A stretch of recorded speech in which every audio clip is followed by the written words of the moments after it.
지구 곳곳에서 인류는 다양한 세상을 창조했지만 모두 같은 욕망을 가지고 있었습니다. 이제 신세계의 자원이 전 세계로 퍼지게 되는데 이것은 새로운 욕망과 새로운 형태의 부, 그리고 새로운 충돌을 일으킵니다. 그 결과 세계가 하나로 연결되는 시대가 시작됩니다. 1579년 남아메리카 대륙의 태평양 연안, 배 한 척이 새로운 침략의 시대를 선도하며 임무에 나섰습니다. 크기는 작지만 이동 속도가 빠르고 대포도 16문이나 장착되어 있습니다. 배의 지휘자는 영국인 프랜시스 드레이크. 농부의 아들로 태어난 그는 용감한 항해사이자 누구보다 큰 성공을 거둔 레전드 해적입니다. 그의 눈앞에 보이는 스페인의 대형 범선에는 장차 전 세계를 변화시킬 값비싼 금속이 실려 있었습니다. 배후에서 드레이크를 돕는 사람은 다름 아닌 영국의 엘리자베스 1세 여왕입니다. 드레이크는 영국 왕실에서 선박 납포 면허장을 받았습니다. 이는 스페인 선박을 습격해도 된다는 의미로 사실상 해적 행위였습니다. 드레이크는 이미 70척이 넘는 스페인 선박을 약탈했습니다. 스페인 국왕이 그의 목에 오늘날 가치로 1000만 달러에 달하는 현상금을 걸었습니다. 생포하든 사살하든 상관없습니다. 스페인 선박 카카푸에고우가 파나마 연안으로 향하고 있었고 이 배에는 굉장히 중요한 화물이 실려 있습니다. 아메리카 대륙에서 가져온 26톤 상당의 은입니다. 오늘날로 치면 약 3천만 달러치입니다. 드레이크는 선내에서 나무통을 늘어뜨려 배의 속도를 늦춰 상대가 눈치채지 못할 만큼 천천히 아주 조심스럽게 다가가서 위협적인 외국 선박이라는 인상을 주지 않았습니다. 드레이크는 배를 스페인 상선으로 위장하고 14일 동안 카카부에고의 배를 추격했습니다. 이런 위장술은 정말 좋은 전략입니다. 이쪽에서 뭘 하는지 예상하지 못하게 해서 적을 함정에 빠뜨리며 치열한 싸움에서 유리한 구지를 선점하게 되는 것입니다. 사실 총 공격을 감행하는 것은 위험합니다. 드레이크는 전면전을 벌여서 상대편 배나 자신의 배가 침몰하는 모험을 벌이기보다는 최대한 가깝게 접근해서 배를 통째로 장악하는 방법을 선택했습니다. 드레이크의 계획은 가까운 곳에서 스페인 범선의 주돛대를 신속하고 정확하게 공격하는 것이었습니다. 지상전이건 해전이건 전투에서 이기려면 자신에게 최대한 유리하게 상황을 만든 뒤 완벽한 순간이 오면 빈틈없이 실행하는 것입니다. 두 개의 포탄이 묶여서 날아갑니다. 이렇게 돛대가 박살나게 되는데 꼼짝없이 당할 수밖에 없었습니다. 이들이 약탈한 화물의 값어치는 상상을 초월했습니다. 영국의 국가 부채를 전부 갖고도 1년간 정부의 재정을 책임질 수 있을 정도입니다. 아메리카의 은 덕분에 세계의 경제가 새로운 국면에 진입하고 전 인류의 삶이 달라지게 됩니다. 스페인과 포르투갈은 50년에 걸쳐 북쪽의 뉴멕시코에서 남쪽의 아르헨티나까지 뻗어나가며 신대륙에 거대한 제국을 건설했습니다. 그리고 그들이 안데스 고원 산맥에서 발견한 것은 인류 역사를 새로운 시대로 이끄는 원동력이 됩니다. 볼리비아의 포토시는 은으로 이루어진 산입니다. 1억 7천만 년 전 대륙판들이 충돌해 형성된 안데스 산맥은 은이 풍부하게 매장되어 있는 것으로 유명합니다.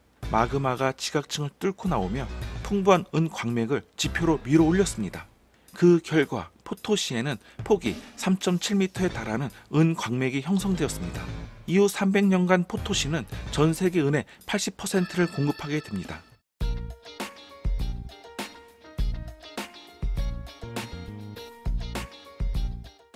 귀한 것에 큰 가치를 부여해왔던 인류는 은을 채굴해 작게 쪼개서 통화로 사용했습니다. 은화로 물건을 사고 무역도 할 수 있습니다. 덕분에 전 세계의 부가 엄청나게 증가합니다. 하지만 20년 만에 은이 풍부했던 은광석이 바닥나자 스페인 기술자들은 문제에 봉착합니다. 남은 은광석들은 은 함량이 낮아서 열을 가하는 기존 방식으로는 더 이상 은을 추출할 수 없었습니다. 스페인 사람들은 신대륙에서 처음으로 은광석을 접했는데 그래서 은을 정지하는 방법도 잘 알지 못했습니다. 그들의 기술로는 그저 은을 끓여 없애기 일쑤였습니다. 이제 아메리카의 부는 바위 속에 갇혀버렸습니다. 그러다 1553년 한 남자가 비법을 들고 나타나게 되는데 바위 속에 갇힌 은을 해방시킬 열쇠였습니다. 바르톨로메 데 메디나, 그는 실험가이자 혁신가이며 사업가였습니다. 스페인에서 온 이 사업가는 부를 거머쥐기 위해 8,000km 이상을 여행했습니다. 메디나의 아이디어 덕분에 새로운 도시와 제국이 세워지고 새로운 생활 방식과 갈등이 표출되었습니다. 또한 경이로운 인공물도 탄생하게 됩니다. 메디나가 제시한 방법은 수은을 이용하는 것이었습니다. 그런데 유럽에서와 달리 처음에는 이 방법이 통하지 않았습니다. 메디나는 안데스 산맥의 은광석이 유럽의 은광석보다 구리 함량이 적다는 것을 알지 못했습니다. 구리가 성패를 좌우할 핵심 요인인데요. 그는 해결책을 찾아 며칠 몇 달 동안 실험을 거듭하게 되는데 마침내 돌파구가 보였습니다. 부족한 성분은 가죽을 무두질할 때 흔히 사용하는 황산구리였습니다. 수은과 반응하면서 촉매제로 작용해 불순물과 은을 분리하는 역할을 합니다. 이 발견 덕분에 포토시의 은광산에서 사상 유례 없이 많은 은이 쏟아져 나오게 됩니다. 이렇게 메디나는 남미의 은광상들을 더욱 생산적으로 변모시켰습니다. 덕분에 은이 순식간에 전 세계 무역시장으로 퍼져나갔습니다. 1년에 은 220톤이 채굴되었으며 전 세계에서 포토시보다 바쁜 공업단지가 없을 정도였습니다. 스페인은 거대한 용광로 3곳에서 매년 은화 250만 개를 주조해냈습니다. 동전 8개라는 의미의 페소스 데오초, 최초의 세계 통화인 스페인 은화가 탄생한 것입니다. 이제 은은 인류 번영의 중요한 열쇠가 됩니다. 당시 이 은화는 세계 곳곳에서 볼 수 있었고 전 세계의 시장을 하나로 묶어주었습니다. 페소스 데오초 한 개는 오늘날 80달러와 맞먹는데 1857년까지 이 은화는 미국의 법정 화폐로 쓰였습니다. 스페인 황실 문장의 두루마리와 기둥은 오늘날 막강한 영향력의 상징인 달러의 기호에 영감을 주었습니다. 이렇게 페소스 데오초의 파급력은 상당했습니다. 세계 경제가 영향을 받았고 아메리카 대륙에서 태평양을 건너 유럽까지 은화가 퍼져나갔습니다. 인류는 엄청난 번영의 시대를 맞이했습니다. 진정한 세계화가 시작된 것입니다. 스페인 선박들이 아메리카 대륙에서 실어 나른 은은 무려 5만 톤. 이렇게 해서 대서양 무역시대가 열립니다. 갑자기 엄청난 양의 은이 쏟아져 들어와 유럽 무역시장을 완전히 바꾸어 놓았습니다. 이제 유럽 경제가 새롭게 호황을 맞이하게 되고 신흥무역 중심지가 탄생했습니다. 대항해 시대 게임을 한 번쯤 해본 사람이라면 잘 알고 있는 세비야, 리스본, 런던, 암스테르담, 바로 이 도시들이 세계 경제를 선도하게 됩니다. 그 중에서도 활발한 무역 거래로 부가 집중된 곳은 신흥국 네덜란드의 암스테르담이었습니다. 이곳에는 새로운 부와 새로운 욕망이 가득했습니다. 도시는 비상식적일 정도의 가파른 호황기를 맞고 튤립에 미래를 걸고 도박을 하는 사람들마저 등장하게 됩니다. 1639년 암스테르담, 돈이 물밀듯이 밀려들었습니다. 스페인이 신대륙을 정복한 지 1세기가 지나 신대륙의 부가 유럽에 유입되고 세계 무역 거래가 폭발적으로 증가하면서 네덜란드는 세계적인 부국으로 떠올랐습니다. 전 세계 해상 운송의 절반을 네덜란드가 장악했습니다. 신흥 부자의 수가 엄청나게 증가했고 1인당 소득도 유럽에서 가장 높았습니다. 그리고 사람들은 도박에 빠져들었습니다. 얀반 호이엔 역시 도박에 사로잡히게 되는데 생활고에 시달리던 그는 돈을 벌 새로운 방법을 찾아 헤맸습니다. 당시 네덜란드는 거상들과 사업가들이 모여들어 도시 전체가 호황을 누렸는데 얀반 호이엔도 이 시류에 편승하려고 했던 것입니다.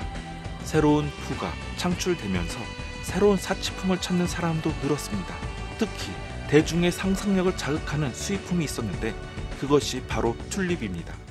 튤립은 튀르키예에서 들여왔는데 바이러스 감염으로 생긴 이국적인 무늬를 지닌 튤립은 매우 희귀했고 일부러 재배하기도 어렵습니다. 오늘날 튤립 9근의 값은 약 50센트입니다. 하지만 1636년 네덜란드에서는 가장 희귀한 튤립 9근을 9근목의 100배에 달하는 금과 맞바꿀 정도였습니다. 암스테르담 상인들이 돈을 벌 새로운 방법을 생각해냈습니다. 투기의 역사가 시작된 것입니다. 요간의 밀실에서 튤립 상인들은 꽃이나 구근을 판 것이 아닙니다. 이들은 이듬해 수확물에 대한 권리를 사고 팔았습니다. 세계 최초의 선물 시장.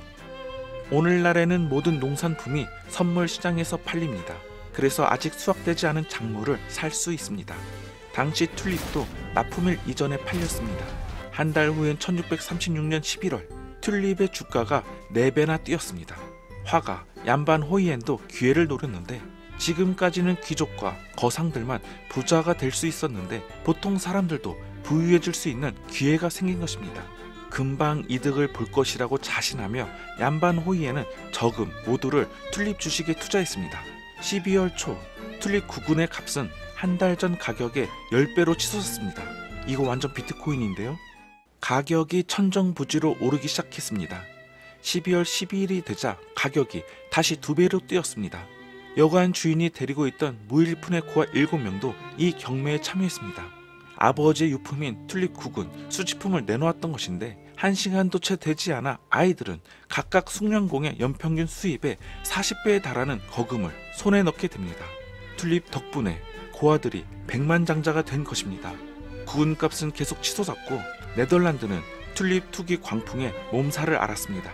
튤립 가격이 오르고 오르는 것을 보고도 튤립 주식에 투자하지 않으면 자신만 바보가 된 기분이 들었을 것입니다. 사흘 후 다른 사람들처럼 반 호이엔도 튤립 주식을 더 사들였습니다. 물론 사람들은 튤립이 그저 꽃일 뿐 대단한 가치가 없다는 것을 알고 있었지만 다른 사람들이 높게 쳐주면 튤립으로 큰 돈을 벌 수 있습니다. 이듬해 1637년 1월이 되자 가격이 다시 2배가 되었습니다. 이때 현명한 일부 투자자들은 주식을 팔아서 재산을 늘리기로 합니다. 무엇이든 때가 중요하지만 금융시장에서는 때가 무척 중요합니다. 계약을 체결할 때와 빠져나올 때를 알아야 합니다. 소위 무릎에서 사고 어깨에서 팔라고 하죠. 반 호이에는 주식을 팔지 않았습니다. 튤립 가격이 계속 오를 것이라고 확신한 것입니다. 물론 반 호이엔의 심정은 이해가 됩니다. 고아들이 부자가 되는 모습을 보고 자신도 기회를 잡고 싶었을 것입니다. 튤립 주식을 사지 않으면 정말 좋은 기회를 놓친다고 생각했을 것입니다. 그런데 안타깝게도 시기를 잘못했겠습니다. 1637년 2월 3일 튤립 9군이 도착했지만 판매가 되질 않았습니다. 며칠 동안 투자자들은 밤낮으로 허둥지둥 주식을 팔기 바빴습니다. 하지만 사려는 사람이 없었습니다. 가격이 곤두박질 쳤습니다. 한때 5천 길드에 거래되던 튤립이 가치가 없어졌습니다. 호황의 거품이 일순간에 꺼졌습니다. 네덜란드의 투자자들은 이때 만고불변의 진리를 깨닫습니다. 가격이 오를 때가 있으면 반드시 떨어질 때도 있습니다. 인류가 거래를 시작한 이래 호황과 불황은 늘 반복되어 왔습니다. 하지만 튤립 광풍에서 특이할 만한 사실은 반 호이엔처럼 전문가도 상인도 아닐 뿐더러 튤립 9군의 가치도 잘 모르던 사람들이 거래에 참여했다는 것입니다. 그들이 모든 리스크를 감당한다는 건 부당한 일이었습니다. 얀반 호이엔은 빈털터리가 되었습니다. 돈을 손에 쥐어보지도 못한 채 그는 그림을 그려서 빚을 탕감해야 했습니다. 그가 남긴 작품은 유화가 1200점이 넘고 소묘가 800점에 이릅니다. 덕분에 얀반 호이엔은 네덜란드의 위대한 화가가 되었습니다. 새로운 분운, 새로운 욕망과 새로운 유혹으로 유럽 사회를 변모시켰습니다. 한 무리의 종교적 급진주의자들은 부패하고 신을 배척하는 사회를 거부했습니다. 이들이 시작한 여정은 한 대국의 앞날을 바꿔놓게 됩니다. 북아메리카 대륙 필그림 파더스. 그들은 1620년 9월 6일 메이플라워호를 타고 영국 플리머스를 출항해 11월 11일 북아메리카 동부 해안에 도착했는데 그들은 종교의 자유를 찾아 떠나와 훗날 필그림 파더스라고 불리게 됩니다. 그들은 스스로를 순례자라 칭했고 종교의 자유를 찾아서 신대륙으로 향했습니다. 이들은 자신이 속한 사회를 거부했습니다. 종교적 신념을 지키려면 이런 세속 사회에서 도망가는 수밖에 없다고 생각한 것입니다. 자신들의 자유를 침해받지 않는 곳으로 말입니다. 무엇보다 자녀들이 네덜란드와 영국에 번진 타락의 유혹에 빠질 위험이 없는 곳을 원했습니다. 순례자들의 가슴속 원대한 희망과 열망은 이 머나먼 세계에서 그리스도의 왕국의 복음을 전파하는데 밑거름이 되는 것이었습니다. 아메리카 대륙은 새 출발을 의미했습니다. 그곳은 비어있는 땅이라고 생각했기 때문입니다. 몇 달 동안 순례자들은 힘겹게 생존 투쟁을 해야 했습니다. 매서운 겨울이 시작될 무렵 뉴 잉글랜드에 도착했기 때문입니다. 농작물 재배에 실패해서 영양 실조와 기아에 허덕였고 병에 걸려 고통받았습니다. 아메리카 대륙에 처음 도착한 순례자들은 모두 102명, 6개월 후 이 중 절반이 사망했습니다. 순례자들은 동틀 무렵 시신을 묻었는데 전력이 약해진 것을 숨기기 위한 것이었습니다. 그들이 정착한 땅은 사실 비어있는 땅이 아니라 그 땅의 주인은 아베나키족이었습니다. 아베나키는 알곤키너로 새벽의 땅이라고 불리는데 서로 다른 두 세계가 만나면서 인류는 새로운 미래를 만들어 나가게 됩니다. 뉴 잉글랜드에서 개척자 50명이 목숨을 걸고 전투를 준비하고 있습니다. 이 대륙의 미래는 극히 불안정한데 이들 모두가 순례자는 아닙니다. 이들 중엔 군인도 있었는데 마일스 스탠디시, 용감하고 추진력이 뛰어난 군사령관입니다. 고향에서 4,800km 떨어진 곳에서 순례자들이 처음 만난 아메리카 원주민은 순례자들의 언어로 그들을 반겨주었습니다. 사모셋은 아베나키족의 족장입니다. 이 연안에 방문한 초기 여행자들을 통해 사모셋은 영어를 배웠던 것입니다. 신대륙에서 두려움에 떨던 영국인들은 그래서 이렇게 생각했습니다. 원주민이 영어로 말하는 것은 신의 계시가 틀림없다고 말입니다. 자칫 유혈 사태로 번질 수도 있었습니다. 사모셋은 상황을 진정시키기 위해 영국인의 신임을 얻어야 했습니다. 다음 날 사모셋이 영어를 더 유창히 잘하는 스칸토를 데리고 왔습니다. 외교관이자 정치인인 스칸토는 장차 순례자들에게 신대륙에서 살아남는 방법을 알려줬습니다. 스칸토는 유럽에서 1년 동안 살았었는데 영국 상인들에게 납치당해 스페인의 노예로 팔렸지만 자유를 되찾아 런던으로 갔고 거기서 영어를 배웠습니다. 그 후 영국 상단의 통역사로 고용되어 마침내 꿈에 그리던 고향으로 돌아올 수 있었습니다. 순례자들의 지도자 윌리엄 브래드퍼드는 후에 기록하기를 스칸토는 신께서 보내신 특사였으며 그는 죽을 때까지 우리 곁을 떠나지 않았다고 합니다. 스칸토는 순례자들을 자기 세계로 인도했으며 두 세계의 가교 역할을 한 것입니다. 순례자들은 덕분에 생존법을 터득합니다. 원주민들이 오랜 세월에 걸쳐 터득한 비법을 알려주었습니다. 순례자들이 유럽에서 가져온 농작물들은 모래가 섞인 토양에서 잘 자라지 않았습니다.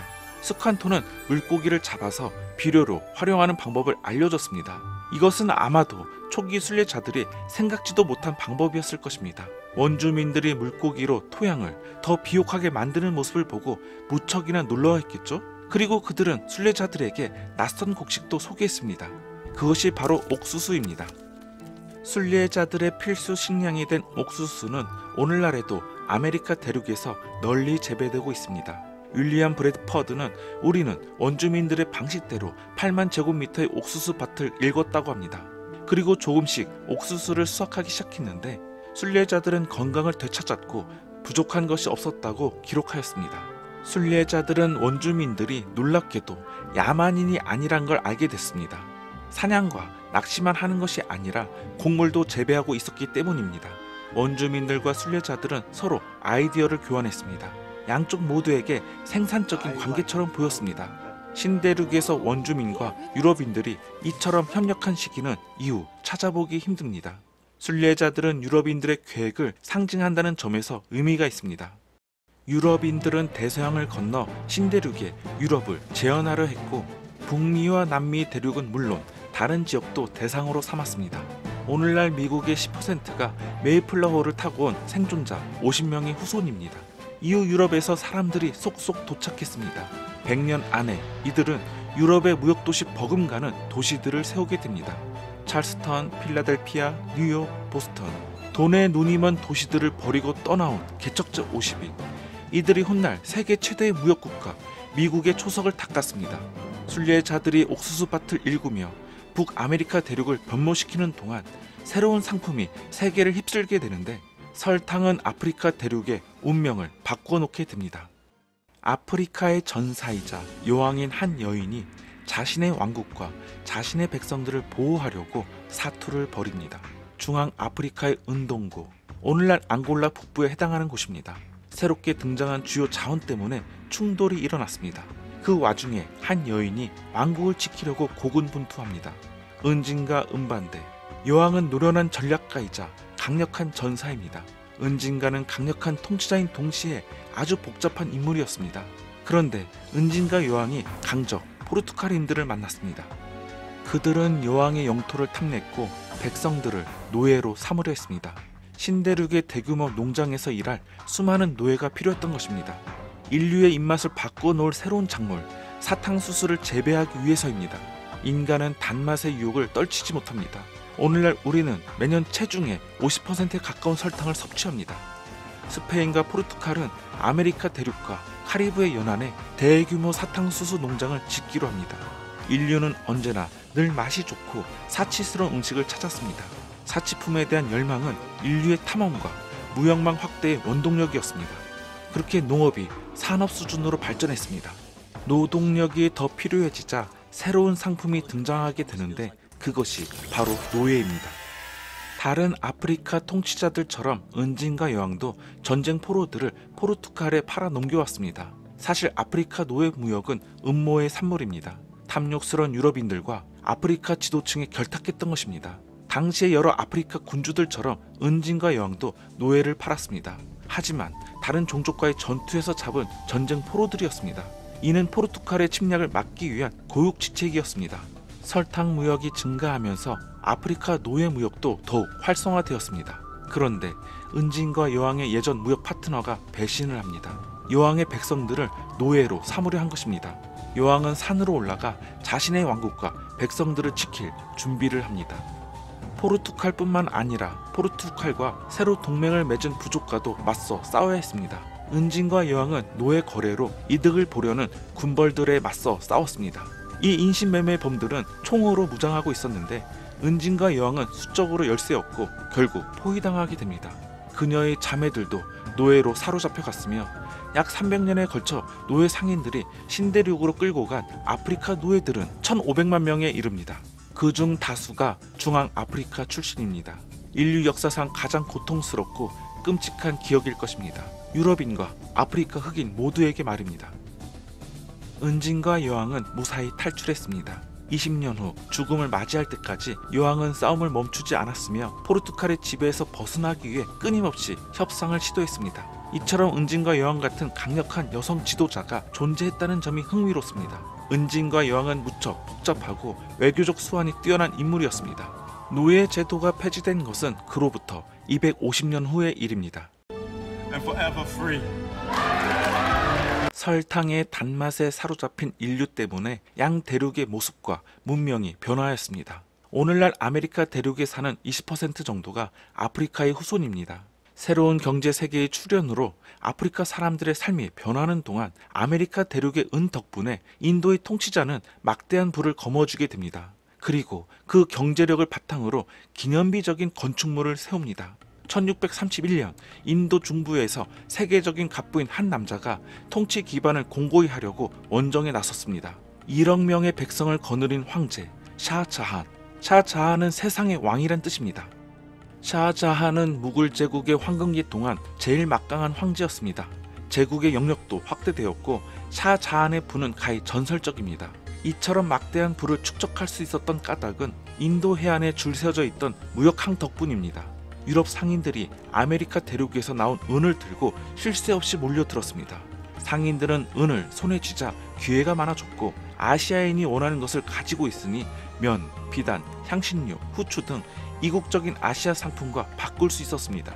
매년 은 100톤이 인도로 유입되었고 덕분에 엄청난 세금이 거쳤고 모두 한 사람에게 들어갔습니다. 그 사람이 바로 샤자한입니다. 변절한 귀족 칸자한 로디는 반란을 일으켰다가 붙잡혔습니다. 이제 그 대가를 치를 시간입니다. 황제가 떠나 있는 동안 그가 가장 아끼던 셋째 부인이 14번째 아이를 출산합니다. 그녀의 이름은 뭄타즈 마할, 궁전의 보석이라는 뜻입니다. 샤자한은 부인이 아주 많았지만 뭄타즈 마할을 가장 많이 아꼈습니다. 궁정 사관들은 그녀가 황제에게 영감을 불어넣는다며 칭송했습니다. 그런데 뭄타즈 마할의 출혈이 멈추지 않았고 생명이 위태로웠습니다. 샤자한은 막대한 부와 권력, 그 무엇으로도 사랑하는 여인을 구할 수 없었습니다. 샤자한, 그는 세계를 쥐고 흔드는 강력한 군주였고 헤아릴 수 없을 만큼 엄청난 부를 자랑했지만 사랑하는 여인은 끝내 지키지 못했습니다. 슬픔에 잠긴 샤자한은 뭄타즈 마할을 위해 무덤을 만들 것을 명합니다. 그렇게 해서 수많은 대리석과 보석으로 치장한 무덤을 만드는데 오늘날 가치로 약 7천만 달러가 들었습니다. 이것이 은의 막강한 위력을 상징하는 기념물 타지마할입니다. 새로운 차원의 세계 무역이 시작되면서 엄청난 부가 창출되자 기념비적인 건축물들이 속속 세워지게 됩니다. 건축물들은 점점 더 커지고 높아졌습니다. 이후 350년 동안 인류는 경제력과 하나로 연결된 세계를 상징하는 건축물들을 짓습니다. 신대륙에서 새로운 부의 원천을 발견하고 세계 통화가 탄생하자 해적들이 바다를 가로질렀습니다. 새로운 상품들이 등장하고 새로운 욕망이 들끓었으며 그로 인해 촉발된 갈등은 인류 전체의 삶을 변화시켰습니다. 이제 개척자들은 더 넓은 세상으로 나아가려 합니다. 새로운 모험과 발견의 시대, 그리고 혁명의 시대가 열리면서 인류는 근대 세계로의 첫 발을 내딛게 됩니다. 다음 시간에는 마녀 재판이 열리고 미지의 세계에 대한 끝없는 호기심, 그리고 새로운 대륙의 발견, 놀라운 과학의 시대가 열리고 독립전쟁이 시작되는 개척자들 이야기로 다시 찾아뵙겠습니다. 시청해주셔서 감사합니다.